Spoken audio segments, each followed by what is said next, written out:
Okay, October 22nd, 2023, daily episode 1950, 1951, and 1952. Kukuha tayo dito ng tatlong baraha. This is Sunday. Okay. First card, Action, Pronghorn. Second card, Assertive, Cougar. Hala. And then the Protector, which is the White Stag.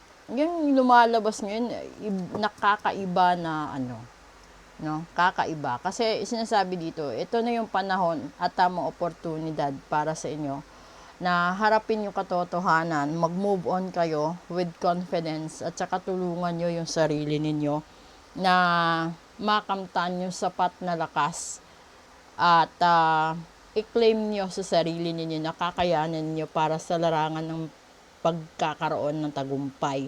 Kasi meron naman kayong kanya-kanyang blessing, meron kayong kanya-kanyang protection. Yun nga lang, yung iba, no, nagkakaroon sila ng conflict sa mga tao na mas mataas pa yung level of energy at saka level of power. Kaya 'di ba minsan sasabihin mo parang dehado ikaw kapag itong taong ito lagi mong nakaharap, hindi mo kayang pantayan yung energy niya, ang lakas. May mga ganong perception sa buhay. Pero ngayon ito sinasabi dito na minsan sinasabi sa'yo, dinadaan sa intuition mo kung ano ang dapat mong gawin. Para din itong pinakamaganda siguro maihalin tulad mo dito is yung magulang, di ba? Kung paano pangaralan ng magulang yung anak at kung paano tatanggapin ng anak. Dito yun, yung pagiging assertive. Pagkakaroon ng absorption yung anak sa moral lesson or sa guidance na binibigay ng magulang niya. Kasi, ang sinasabi lang dito is aksyonan mo lahat. Kung hindi mo ito aaksyonan, hihintayin mo lang, di walang progress, di ba? Ganun naman talaga sa buhay ng tao. Kung hihintayin mo lang kung ano yung mangyayari, wala. Kailangan mo talagang gumawa ng paraan, kailangan mong kumilos sa lalong madaling panahon para magkaroon ikaw ng napakagandang blessing sa sarili mo. Kasi hindi naman kailangan na talagang yumaman ka ng todo, no? Yung kailangan mo lang is maging masaya ka, tanggap ka, nirerespeto ka, meron kang pagkain sa hapagkainan, makakabayad ka sa ilaw, tubig, kung ano pa yung mga bayarin mo, di ba?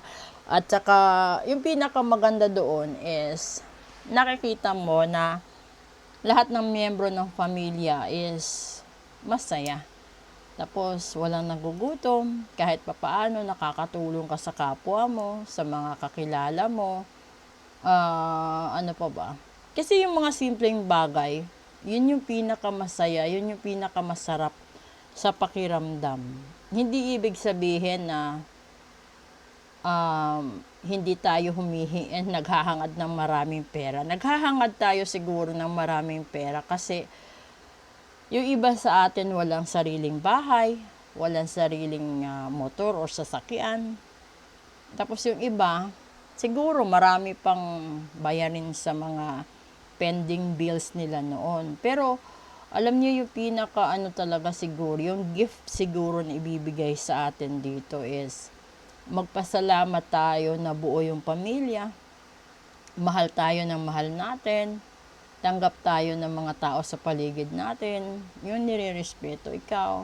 Tapos, lalo na yung katrabaho mo, yung mga kaibigan mo, at kung saan ka man napunta na may mga kasalamuha kang tao. Kasi yung literal dito na mensahe is, hindi ganun kadali ang takbo ng buhay ng bawat isa.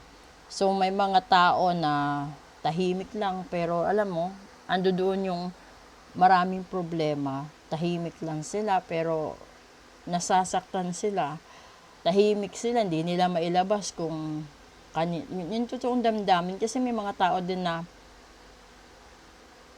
hindi nila basta-basta masasabi na hindi na kita mahal. may iba na akong mahal. Kasi nakikita nila na masasaktan din yung isa. Pero alam nyo, kahit anong gawin mo, may masasaktan ka. No? Lalong-lalo na kung kasal ikaw, tapos ayaw mo na sa asawa mo. No? Iba-iba naman yung dahilan kung bakit ayaw mo na sa asawa, 'di ba? Kasi nga yung paulit-ulit, yung iba napipilitan lang. Yung iba naman ikinasalan dahil sa nagkasundo lang sila. Yung iba ikinasal dahil lang nabuntis. May mga ganun.